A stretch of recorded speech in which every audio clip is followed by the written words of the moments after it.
Alors c'est vrai que nous, à l'approche de Noël, on redoute les achats compulsifs de cadeaux, notamment de jeunes animaux, parce qu'un animal n'est pas un cadeau que l'on fait.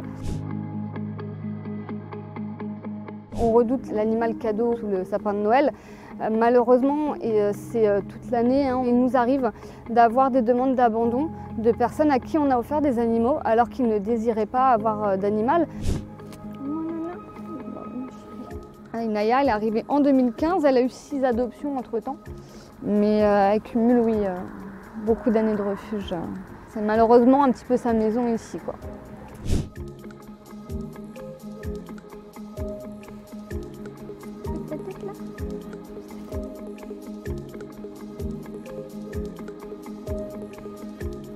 Il faut se dire qu'on s'engage sur plusieurs années, déjà c'est un engagement. Il faut savoir que notre vie elle change, elle peut changer, on peut passer d'une maison à un appartement, on peut avoir l'arrivée d'un enfant. Donc ça c'est des choses vraiment qui sont à prendre en compte. Effectivement également il y a tout ce qui va être coût, parce que déjà ne serait-ce que nourrir son animal ça a un coût. Les frais de vétérinaire, donc est-ce qu'on sera capable d'assumer des frais vétérinaires importants? À l'expérience, on accueille également des NAC. Donc les NAC sont les nouveaux animaux de compagnie. On va retrouver principalement tout ce qui va être lapin, cochon d'Inde, rat, hamster, souris. Ce sont des animaux qui subissent de plus en plus l'abandon parce que c'est très facile d'en acheter. C'est souvent aussi un cadeau qu'on fait aux enfants comme une peluche. Sauf que ça reste un animal, un être vivant qui a, tout comme les chiens et les chats, des besoins. Viens ma chérie. Quand on accueille des animaux en abandon, on fait remplir un questionnaire aux personnes qui viennent abandonner l'animal.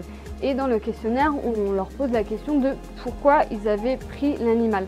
Et c'est vrai que chez les NAC, souvent, on va retrouver pour les enfants. Si un parent désire offrir un NAC à son enfant, alors encore une fois, l'animal n'est pas un objet qu'on offre comme cadeau. Et il faut aussi qu'il se pose la question, le parent, si lui va avoir envie de s'occuper de l'animal, puisque on ne peut pas demander à un jeune enfant de prendre soin parfaitement d'un animal. Et on sait aussi souvent que les enfants, ça va être sympa au début, ou alors ils vont juste vouloir passer du temps avec, mais en tout cas tout ce qui va être entretien du lieu de vie, l'achat de la nourriture, la mise à disposition de la nourriture, changer l'eau, tout ça, souvent c'est aux parents de le faire. Donc est-ce que le parent, lui, a envie? Si on souhaite offrir un animal à quelqu'un, il faut effectivement déjà s'assurer que la personne désire avoir un animal. Et à ce moment-là, plutôt que de lui offrir, lui faire la surprise, l'accompagner dans un refuge, pourquoi pas.